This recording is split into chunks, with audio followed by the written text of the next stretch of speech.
नमस्कार दोस्तों, मैं आर्टिस्ट आनंद एक बार फिर से आपका स्वागत करता हूं अपने इस यूट्यूब चैनल में, जिसका कि नाम है आर्टिस्ट आनंद इंडियन रेलवे इस्टेब्लिशमेंट रूल्स। इसमें हम लोग चर्चा कर रहे हैं ग्रेजुटी, जो कि न्यू पेंशन स्कीम के सब्सक्राइबर्स हैं, उन लोगों के लिए ग्रेजुटी के बारे में जो एक नोटिफिकेशन आया था 23/9/2021 को।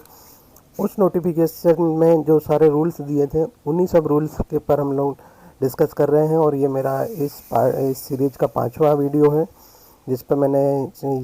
इसी नोटिफिकेशन पर चर्चा की हम लोगों ने। इसमें कुल 61 रूल्स थे, जिसमें से अभी तक मैं 47 रूल्स के बारे में डिस्कस कर चुका हूँ। इसमें है 48 से लेकर 61 के लिए। तो ये वीडियो थोड़ी सी लंबी रहेगी, जिसमें कि डेथ ग्रेजुटी के बारे में हम लोग डिटेल में सारे रूल्स की चर्चा करेंगे। तो लेट्स स्टार्ट द वीडियो। अगर आप दोस्तों एक रेलवे एम्प्लॉई हैं जो कि न्यू पेंशन स्कीम के सब्सक्राइबर हैं, तो आपके लिए काफ़ी हेल्पफुल वीडियो रहेगी ये। तो इसमें चैप्टर 7 में दिया हुआ है रूल नंबर 48 से लेके बाकी सारे रूल्स का। तो हम इसको 1 बाय 1 चर्चा कर लेते हैं। तो इसमें दिया हुआ है determination and authorization of amount of death gratuity. दोस्तों, ग्रेजुटी का जैसा मैंने पहले भी बताया था कि दो प्रकार की ग्रेजुटी होती है। एक रिटायरमेंट ग्रेजुटी होती है और एक डेथ ग्रेजुटी होती है। जब एम्प्लॉय रिटायर होता है सुपरएनुएशन पे या अदर कोई रीज़न के कारण, तो उस समय उसको रिटायरमेंट ग्रेजुटी मिलती है। और जब किसी एम्प्लॉय के साथ में कुछ मिसहैपनिंग हो जाती है और उसकी डेथ हो जाती है, तो उस कंडीशन में जो ग्रेजुटी दी जाती है उसे बोला जाता है डेथ ग्रेजुटी या फिर DCRG, डेथ कम रिटायरमेंट ग्रेजुटी। तो इन दोनों में से रिटायरमेंट ग्रेजुटी के बारे में हम लोग पिछली वीडियो में चर्चा कर चुके हैं। इसमें डेथ ग्रेजुटी की चर्चा करेंगे। Obtaining the claim of death gratuity. Death gratuity का क्लेम कब होगा? जब एम्प्लॉय की डेथ हो जाएगी। जब एम्प्लॉय की डेथ होगी तो उस कंडीशन में जो उसके कीन ऑफ द एम्प्लॉय है, रिलेटिव है या जो भी नॉमिनी है, वो क्या करेंगे, हेड ऑफिस को इन्फॉर्म करेंगे। और जब जैसे ही हेड ऑफिस को इस टाइप की मतलब ऐसी जानकारी मिलती है कि एम्प्लॉय की डेथ हो गई है, तो उस कंडीशन में क्या करेगा, वो क्या निश्चित करेगा, ही शैल असर्टेन कि द डिक्रीज्ड एम्प्लॉय जो सर्वेंट था हैड नॉमिनेटेड, उसने क्या किसी को नॉमिनेट किया था क्या, कोई एक पर्सन को या एक से ज़्यादा, जैसा कि नॉमिनेशन के रूल्स में दिया हुआ है एक से ज़्यादा पर्सन के, तो ये चीज़ देखेगा। और अगर if the decreased railway servant, जो डिक्रीज रेलवे सर्वेंट था, मृत कर्मचारी था, अगर उसने नॉमिनेशन नहीं बनाया है और जो या फिर जो नॉमिनेशन बनाया था वो भी नहीं है, उसकी भी डेथ हो गई है या वो इसे लेने के लिए मना कर देता है, तो उस कंडीशन में क्या होगा, person to whom the gratuity में भी पेबल, तो वो ग्रेजुटी किसको दी जाएगी,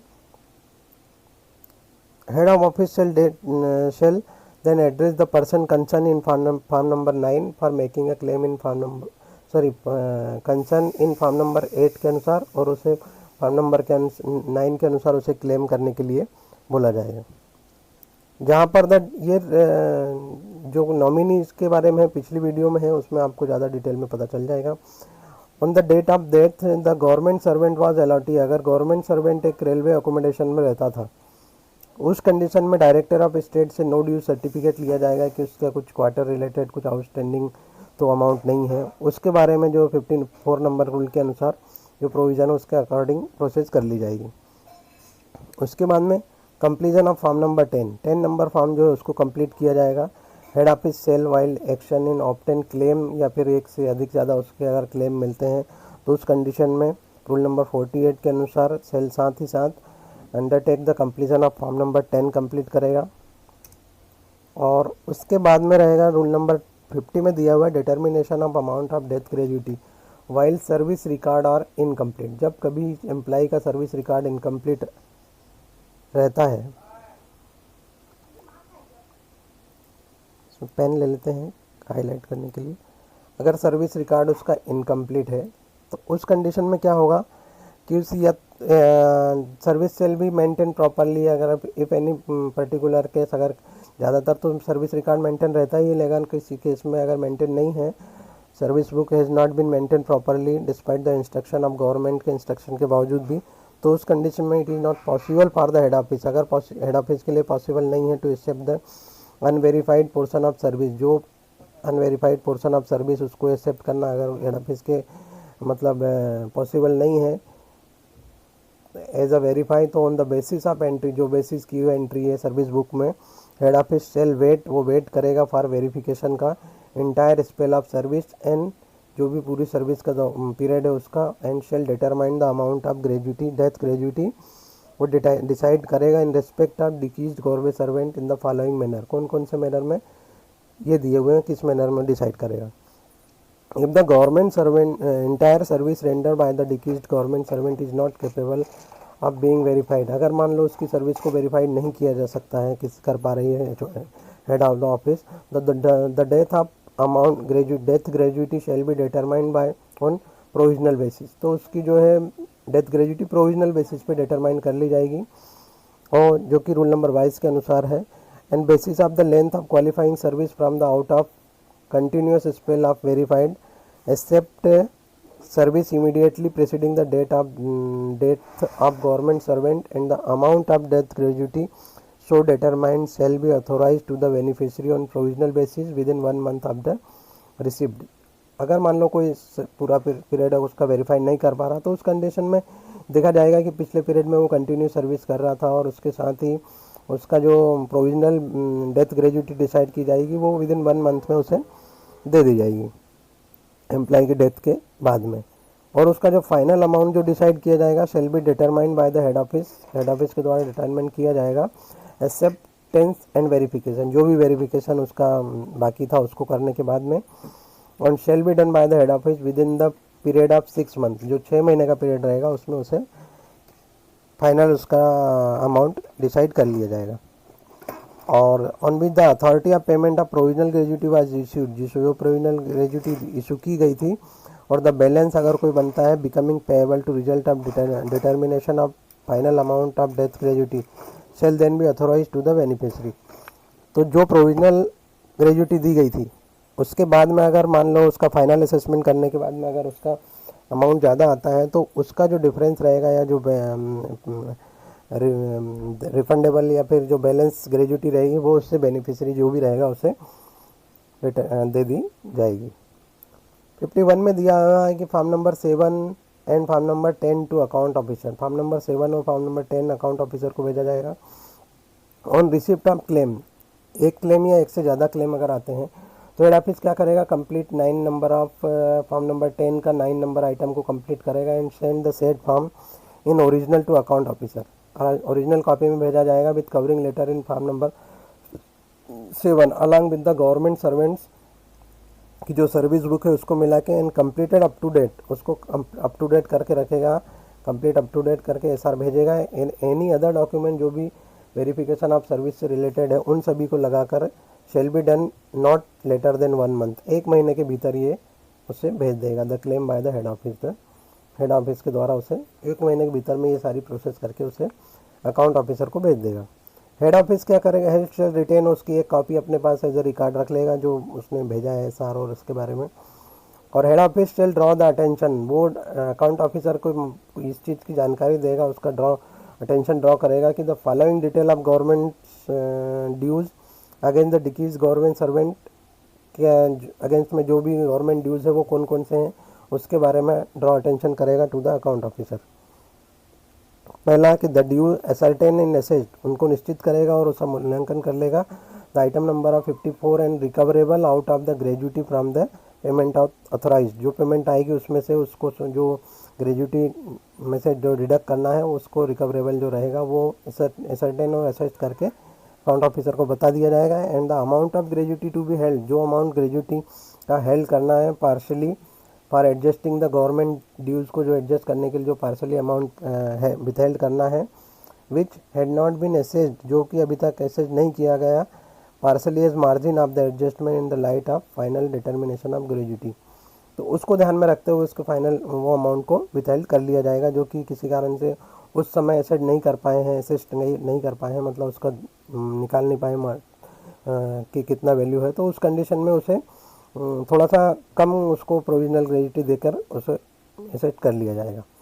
the maximum amount of gratuity be held over the purpose of class B shall be limit to the 10%, लेकिन ये कोशिश ये रहती है कि 10% के मैक्सिमम 10% अमाउंट ही उसका विथहेल्ड किया जाए, बाकी उसको दे दिया जाता है। Where form number 10 has been completed, जहाँ पर फॉर्म नंबर 10 कंप्लीट हो जाता है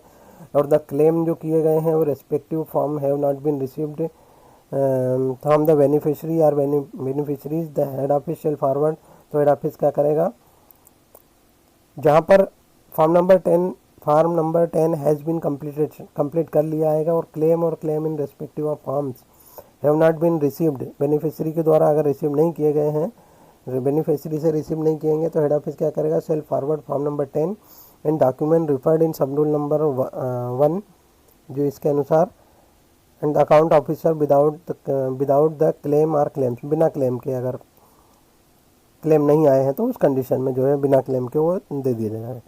as soon as the claim are receive, जैसे ही क्लेम रिसीव किया जाता है हेड ऑफिस के द्वारा, they shall immediately forwarded to the account officer, वो इमीडिएटली अकाउंट ऑफिसर को भेज देगा। अब देख लेते हैं कि 5 का ये क्या बोलता है कि where the form number 10 has been completed, जहाँ कंप्लीट हो गया है and government dues have been recovered, government due भी रिकवर्ड हो चुके हैं from the date gratuity have not been assessed, date gratuity assess नहीं की गई है, the head office shall forward 10 number and document referred in sub rule number 1 account officer leaving unfilled item 9 number of part 1 of the said form, वो form number 9 को incomplete रखेगा। As soon as the head office assess, जैसे ही head office जो assess कर लेता है government dues को द फ्रॉम द ग्रेजुटी में से, they shall immediately forwarded to the account officer, account officer को फॉरवर्ड कर देगा in item number 9 of part 1 of the form number 10 number का पार्ट 1 का 9 नंबर आइटम को कंप्लीट करके अकाउंट ऑफिसर को भेज देगा। Sanction withdrawal disbursement of provisional death gratuity, अब ये 52 में ये सारी चीज़ें हो जाएंगी कि after the document referred in sub rule number 51 have been send to the account officer, concern account officer को भेज देगा। Head office shall draw 100% of the gratuity as determine in accordance with the provision of this chapter, इस chapter का जो भी provision के अनुसार उसका 100% ग्रेजुटी बनती है वो उसे भेज देगा अकाउंट ऑफिसर को। For this purpose head office shall adopt the following procedure, लेकिन उससे पहले कौन सी प्रोसीजर अडॉप्ट करेगा, तो ये करेगा। ए नंबर में दिया हुआ है कि एक सेंक्शन लेटर इशू करेगा इन फेवर ऑफ क्लेमेंट, जो भी क्लाइम जिसने भी क्लेम किया उसके फेवर में, और उस क्लेमेंट्स के जो भी एक से ज़्यादा अगर है तो copy on the account officer, concern indicating the amount of 100%, जो 100% अमाउंट ऑफ द ग्रेजुटी का भेज देगा। He shall indicate the sanction letter to the amount recoverable and out of gratuity of the rule number 51। After issue the sanction letter he shall draw the by referring a bill to pay and account officer for the amount of 100% of gratuity after deduction there from the dues mentioned in the clause B, जो भी ड्यूज़ रहेगा उनका भी सारी चीज़ें mention करके वो account officer को, पे एंड अकाउंट ऑफिसर को भेज देगा। The head office shall disburse the gratuity immediately after the same have been drawn under rule number 1। इसमें दिया हुआ है the head office shall inform the account officer as soon as the gratuity has been paid, जैसे paid कर दी जाती है to the claimant या फिर claimants. Authorization of balance of the date gratuity by the account officers, जो authorization करेगा जब प्राधिकृत करेगा। On receipt of the document prepare in sub rule number 1 of 51 account officer shall with in a period of 1 month, 1 महीने के भीतर उसे authorise कर देगा date of receive the document, जब उसे डॉक्यूमेंट मिल जाते हैं उसके 1 महीने के बाद। और requisite check and complete section number 1 of part number 2 of part number 10 का जो है पार्ट नंबर 2 का सेक्शन 1 कंप्लीट करेगा and assess the amount of gratuity, और ग्रेजुटी का जो अमाउंट आएगा वो एसेस कर लिया जाएगा। The account officer shall determine the amount, वो अमाउंट को डिटरमाइन करेगा and balance of gratuity after adjusting the amount, अगर outstanding against the decrease government servant का जो बैलेंस कुछ अमाउंट था उसके अगेंस्ट में अगर जो भी रहेगा उसके हिसाब से अपना अमाउंट एसेस कर लेगा एडजस्ट करते हुए। The account officer shall intimate to the head office, account officer क्या करेगा, इंटीमेट करेगा हेड ऑफिस को and the amount of balance of gratuity determined under rule number A with the remark that the amount of balance of gratuity may drawn disbursed by the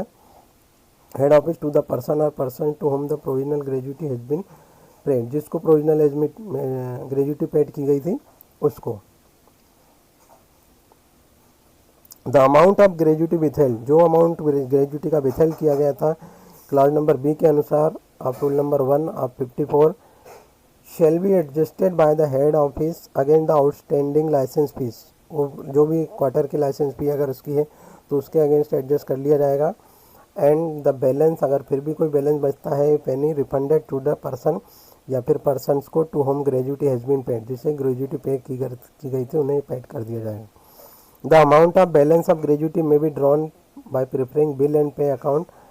disbursed to the head office by person to whom provisional gratuity has been paid, and if the gratuity disbursed, जो amount gratuity का disburse किया गया था, head office proves to be bigger, अगर वो ज़्यादा होता है, द अमाउंट फाइनली एसेस, जो फाइनल अमाउंट एसेस किया उससे ज़्यादा अगर प्रोविजनल अमाउंट डिस्बर्स कर दिया गया तो account officer the beneficiary shall not be required to be refund. ये चीज़ इंपॉर्टेंट है कि उस अमाउंट को रिफंड करने, इससे जो अमाउंट मिला उसको रिफंड नहीं किया जाएगा। लेकिन अगर इस कंडीशन में ऐसा रहा तो किसी को भी ज़्यादा अमाउंट दे दिया जाएगा। लेकिन अब वहाँ पर जो है हेड ऑफिस शेल इंश्योर, ये इंश्योर करेगा कि chance of disbursing the amount of gratuity, जो अमाउंट ऑफ ग्रेजुटी रहेगा उस डिसबर्स करने का एक्सेस अगर होता है तो एक्चुअली एडमिसिबल और मिनिमम, कम से कम होना चाहिए। एंड हेड ऑफिसर्स, जो भी उसके ऑफिसर्स रहेंगे उसके रिस्पॉन्सिबल, उनके अगेंस्ट जो है उसको, उनको अकाउंटेबल ठहराते हुए उनके अगेंस्ट एक्शन लिया जाएगा। मतलब नॉर्मली ऐसा होता नहीं कि एक्सेस ग्रेजुटी दी जाए, लेकिन अगर दे दी गई है तो वो एम्प्लॉय से रिफ़ंड नहीं की जाएगी, वापस नहीं की जाएगी। लेकिन हाँ, जो ऑफिसर्स की गलती के कारण वो अमाउंट एक्सेस गया है तो उन्हें उनकी अकाउंटेबिलिटी वहाँ पर ठहराई जाएगी, उनके अगेंस्ट एक्शन लिया जाएगा। अब 54 में देख लेते हैं एडजस्टमेंट ऑफ गवर्नमेंट ड्यूज़। जो भी गवर्नमेंट की ड्यूज़ है उनका एडजस्टमेंट कैसा किया जाएगा। अगर मान लो जिस एम्प्लॉय की डेथ हुई है, अगर वो गवर्नमेंट के अकोमोडेशन में रहता है तो उस कंडीशन में head office on receipt of intimation, head office को जो इंटीमेशन मिलेगी, सूचना मिलेगी, death of government servant shall within the 7 days of receipt of such intimation, जो 7 दिनों के अंदर क्या करेगा, write to the direct, head office क्या करेगा 7 दिनों के अंदर head of the director of the state को ये इन्फॉर्मेशन भेजेगा और नो डिमांड सर्टिफिकेट की डिमांड करेगा। सो that the authorization of death gratuity is not delay, ताकि जो है उसकी डेथ ग्रेजुटी डिले ना हो। While addressing the director of state the issue of no demand certificate, head office shall also submit the following information. जब वो no demand certificate की demand करेगा डायरेक्टर ऑफ स्टेट से, उस कंडीशन में following information देगा एम्प्लॉय के बारे में। Name of the employee, deceased employee, accommodation, government servant, time of his death and period, nature of leave, अगर डेथ के समय वो लीव पर था, जो भी उसके बारे में जो करेंट सिचुएशन रहेगी उसके बारे में सारी चीज़ें उसको बताएगा। जो भी कुछ उसकी रिकवरी वगैरह हो रही हो या इस टाइप के bill under the last recovery made, ये सारी चीज़ें उसको डायरेक्टर ऑफ द स्टेट को बताएगा। And work for complete with in 1 month, और ये जो प्रोसेस 1 month में कर ली जाएगी। Intimation regarding death of the government servant has been received. Head office क्या करेगा, shall go through the service book को चेक करेगा एंड डिक्रीज government servant and satisfy himself, अपने आप को सेटिस्फाई करेगा, मतलब कि जो भी उसमें सर्टिफिकेट का वेरिफिकेशन है वो complete according to the service book है, अकॉर्डिंग टू द सर्टिफिकेट के अनुसार उसका वेरिफिकेशन किया गया। If there are any period of unverified service, अगर कोई पीरियड है जिसका कि वेरिफिकेशन नहीं हो पाया, अनवेरीफाइड सर्विस है, जैसे कोई एम्प्लॉय कहीं और से ट्रांसफ़र आया है या, तो इस कंडीशन में जो पीरियड रहेगा उसके लिए क्या करेगा, अनवेरीफाइड पोर्शन के लिए basis of the available entry, जो भी एसआर में अवेलेबल एंट्रीज है उनको चेक करेगा। And for this purpose head office may rely on upon any other relevant material which may be ready access, जो भी उसके पास रेडी एसेस में मटेरियल रहेगा उसी पे रिलाई करेगा, भरोसा करेगा। While accepting the unverified portion of service, जब अनवेरीफाइड पोर्शन ऑफ सर्विस को एक्सेप्ट कर रहा होगा, head office will ensure that, ये चीज़ इंश्योर करेगा कि service was continue, service continue थी and was not forfeited on account of dismissal. On account of dismissal मतलब कि डिसमिजल, रिमूवल और रेसिग्नेशन के अनुसार या उसके बिहाफ में, उसके बदले में उसकी कोई सर्विस को फॉरफिट तो नहीं किया गया, ये चीज़ उसमें ज़रूर देखा जाएगा, या उसने किसी स्ट्राइक में कोई पार्टिसिपेशन तो नहीं लिया था। ये सारी चीज़ें उसमें इंश्योर की जाएगी हेड ऑफिस के द्वारा। For the purpose of determination of emolument, emolument का डिटर्मिनेशन करने के लिए डेथ ग्रेजुटी के लिए हेड ऑफिस सेल कन्फाइन करेगा कि verification of correctness of emoluments for maximum period of 1 year preceding the date of the मतलब पिछले 1 साल का पीरियड जो है वो वेरीफाई करेगा। In case of government servant was on extraordinary leave, extraordinary pay leave pay है on date of the death, the correctness of the emolument for a maximum period of 1 year, जो एक साल का period है, he due preceding the date of commencement of extraordinary leave shall be verified. तो उस condition में जो 1 साल का पीरियड रहेगा वो लीव पे जाने से पहले का जो है 1 साल का पीरियड कंसिडर किया जाएगा। The proceed of determination of qualifying service के लिए जो डिटर्मिनेशन की प्रोसेस है, qualifying emolument shall be completed with in 1 month of receipt of intimation, जो 1 महीने का रिसिप्ट की जो इंटीमेशन के बाद 1 महीने का जो टाइम रहेगा उसमें ये प्रोसेस कर ली जाएगी। In amount of death gratuity shall also भी कैलकुलेटेड अकॉर्डिंगली, उसी के अनुसार जो है ये उसका डेथ ग्रेजुटी का अमाउंट डिटरमाइन या कैलकुलेट कर ली जाएगा। अब दिया हुआ है कि if the licence fee had not been recovered, अगर लाइसेंस फी जो रेलवे क्वार्टर का रिकवर नहीं किया गया है up to the date of death तक के लिए, तो the family intends to retain, family को बताया जाएगा कि accommodation for the permission period thereafter details, उस कंडीशन में क्या फैमिली के से ये उनको इन्फॉर्म कर दिया जाएगा और रिटर्न करने के लिए the period which licence fees still remain to be, उनको बताया जाएगा कि ये जो पीरियड है इसकी लाइसेंस फी अभी रिकवर नहीं की गई है। And the amount of licence fees respect of the A के अनुसार जो अमाउंट आएगा shall be determine on the basis of standard rent bill, जो स्टैंडर्ड रेंट बिल है उसके अनुसार जो है डिटरमाइन किया जाएगा। The amount of licence fee for the retention of government accommodation by the family of deceased government servant for the concessional period of 4 month, तो ये 4 मंथ का जो कॉन्सेशनल पीरियड होता है, मतलब डेथ होने के बाद भी 4 महीने के पीरियड तक उसे स्टैंडर्ड रेट पे ही वो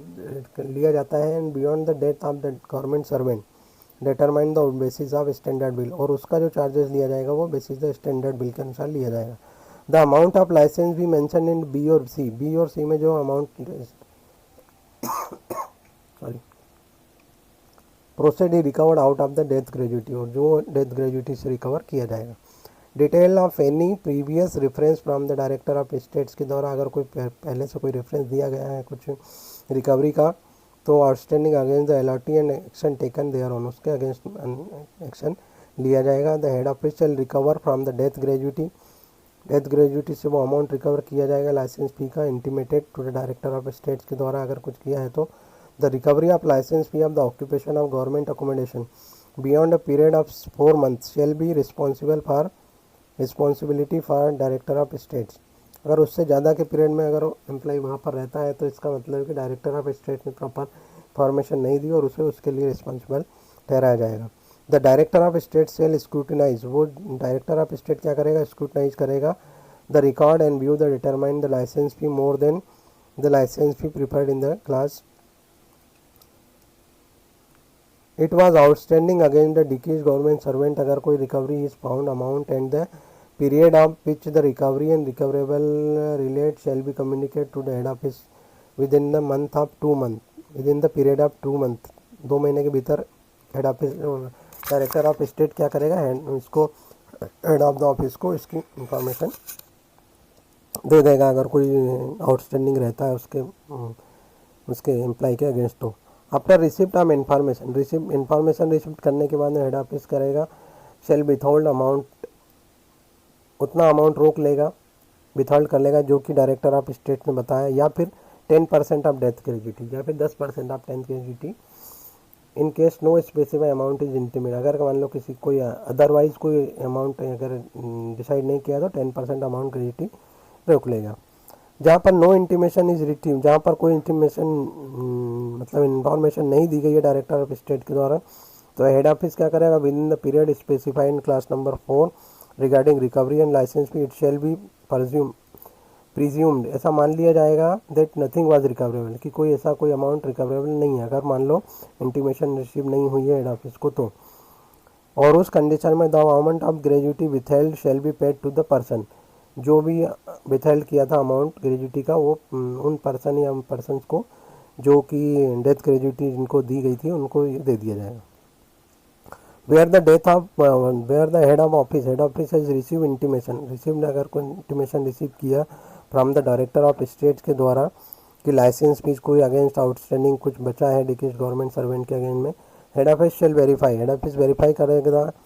from the acquittance roll if outstanding amount of licence fees are recovered, कि उसने ये अमाउंट रिकवर किया है कि नहीं, from the pay and allowances of the डिकेज गवर्नमेंट सर्वेंट, एंड इफ़ अगर मान लो as a result of verification करने के बाद में ये पता चलता है कि the amount of licence fees shown in outstanding by director of states के द्वारा जो अमाउंट दिया गया आउटस्टैंडिंग दिखाया जा रहा है हैड ऑलरेडी बीन रिकवर्ड, वो अमाउंट ऑलरेडी रिकवर कर चुका है, तो head office shall draw the attention to the director of state, तो ये हेड ऑफिस क्या करेगा, डायरेक्टर ऑफ स्टेट को इस बारे में बताएगा, to the pay and bills under which necessary recovery has been done, जो नेसेसरी रिकवरी थी वो हैड बीन डन कर ली गई है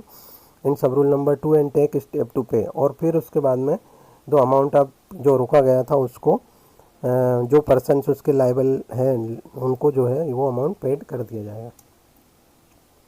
अब इसमें दिया है कि जहाँ पर where the outstanding amount of licence was not recovered, ये पैसा हम अगर रिकवर नहीं किया गया है पे एंड अलाउंसेस से, तो उस कंडीशन में आउटस्टैंडिंग सेल बी एडजस्टेड, वो अमाउंट एडजस्ट किया जाएगा डेथ ग्रेजुइटी से जो रोका गया था उसमें से, उसके बाद में बैलेंस जो रहेगा उसे पेड कर दिया जाएगा। Dues other than the refer in sub rule number 1 के अनुसार जो अदर है ड्यूज में head office shall with in 1 month, 1 महीने के भीतर intimation regarding death of gratuity death of government servant and take step to ascertain, और ये स्टेप लेगा असर्टेन करने के लिए, मतलब उसको निश्चित करने के लिए अगर कोई है तो due and prefer in the rule number 47 excluding the due pertaining to the allotment of government accommodation, government accommodation के अलावा अगर कोई ड्यूज रहते हैं तो वो रिकवर कर लिए गए गवर्नमेंट सर्वेंट से या नहीं, ये चीज़ को असर्टेन करेगा। एंड सच असर्टेनेबल ड्यूज, जो भी ड्यू उन्होंने निश्चित किए हैं shall be recovered from the amount of death gratuity जो अमाउंट है उससे रिकवर कर लिए जाएंगे, बिकमिंग पेएबल, जो कि उसकी फैमिली को पेएबल अमाउंट आ रहा था उसमें से उसको रिकवर कर लिया जाएगा। Payment of death gratuity when a government servant dies in deputation पे भी ज़्यादातर लोग रेलवे के अदर डिपार्टमेंट में जाते हैं, अदर मतलब ऑर्गेनाइजेशन में, तो उस कंडीशन के लिए भी एक रूल नंबर 55 के अनुसार अगर मान लो गवर्नमेंट एम्प्लॉई मतलब गवर्नमेंट सर्वेंट अगर किसी और जगह डेपुटेशन पे जाता है, तो उस कंडीशन में अगर वो सेंट्रल गवर्नमेंट के ऑर्गेनाइजेशन में गया है तो उस कंडीशन में तो जो हेड ऑफिस रहेगा जहाँ से मतलब वो गया है वहीं पर उसका ये पूरा सेटलमेंट या डेथ ग्रेजुइटी उसकी वहाँ से डिसबर्स की जाएगी। अगर मान लो किसी स्टेट गवर्नमेंट में या फिर फॉरेन सर्विस में अगर जाता है तो उस कंडीशन में जो हेड ऑफिस रहेगा या कैडर कंट्रोल रहेगा, सॉरी ये सेंट्रल गवर्नमेंट में अगर जाता है तो बोरोइंग डिपार्टमेंट मतलब जहाँ पर वो गया है वहीं से उसका डेथ ग्रेजुइटी इशू कर दी डिसबर्स की जाएगी। लेकिन अगर वो स्टेट में या फिर फॉरेन सर्विस में जाता है तो उसमें हेड ऑफिस या फिर जो कैडर अथॉरिटी रहेगी वहाँ से उसको डेथ ग्रेजुइटी का अमाउंट डिसबर्स किया जाएगा। ये दोनों अंतर है इसमें 55 में 1 और 2 में दिया हुआ है। अब इसमें कुछ मिसलेनियस दिए हैं कि करेंसी क्या रहेगी, तो ऑब्वियसली करेंसी तो रुपीज़ में रहेगी। मैनर ऑफ पेमेंट ऑफ ग्रेजुइटी एक लमसम अमाउंट पे किया जाता है। एप्लीकेशन ऑफ ट्रेजरी रूल, जो भी ट्रेजरी रूल एप्लीकेबल रहेंगे गवर्नमेंट सर्वेंट को, प्रोसीजर पेमेंट ऑफ ग्रेजुइटी वो रहेगा। इंटरप्रिटेशन, जहाँ पर कोई डाउट अराइज होता है तो उस कंडीशन में इंटरप्रिटेशन के बारे में जो एक राइट है वो department of pension and pension welfare के अगेंस्ट के अधीन रहेगा। ओके, पावर टू रिलैक्स, कोई अगर किसी चीज़ के लिए लिमिट दी गई है या उसको विद इन स्टिपुलेटेड टाइम दिया उससे अगर ज़्यादा या कम कुछ होता है तो उस कंडीशन में पावर टू रिलैक्स का किसको दिया गया है, उसमें shall be subject to the exceptional and condition को देखते हुए जो है उसे डील किया जाएगा। Provided that no such order shall be made, ऐसा कोई ऑर्डर नहीं बनाया जाएगा except with the concurrence of department of, बिना डिपार्टमेंट ऑफ पेंशन और वेलफेयर के कंसल्ट के बिना कोई भी ऑर्डर नहीं बनाया जाएगा। उसके बाद में रेसिड्यूरी प्रोविज़न दिए हुए हैं कि any related issues not specially covered, जो कि कवर्ड नहीं किए गए इन दिस रूल में, shall be decided in term of relevant provision regard containing in the CCS implementation of rule 1921, जो मार्च में एक नोटिफिकेशन आया था उसके अनुसार फंडामेंटल रूल 1922 को देखा जाएगा। एंड एनी जनरल या specific issue by the government provided,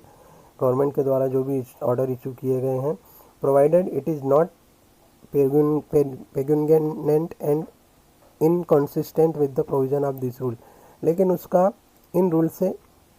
कुछ रेपिगनेंट नहीं होना चाहिए या इनकन्सिस्टेंट, मतलब उसके अगेंस्ट में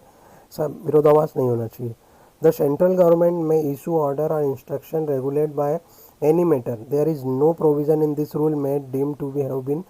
under this rule and until the rule are made such matter shall be regulated as per order and instruction issued from time to time. अगर कोई एक्सेप्शनल केस आ जाता है जिसमें कुछ अलग ही कंडीशन में कोई सिचुएशन बनती है, तो उसके लिए जो स्पेशल ऑर्डर जब तक नहीं आते तब तक इन्हीं ऑर्डर के आधार पर उसे ट्रीट किया जाएगा। रिपील और सेविंग का on the commencement of this rule order shall be instruction repeal memorandum shall be deem to have taken corresponding provision of this rule. इसी रूल्स के अनुसार जो है रिपील और सेविंग का इशू जो रहेगा उसे सॉल्व किया जाएगा।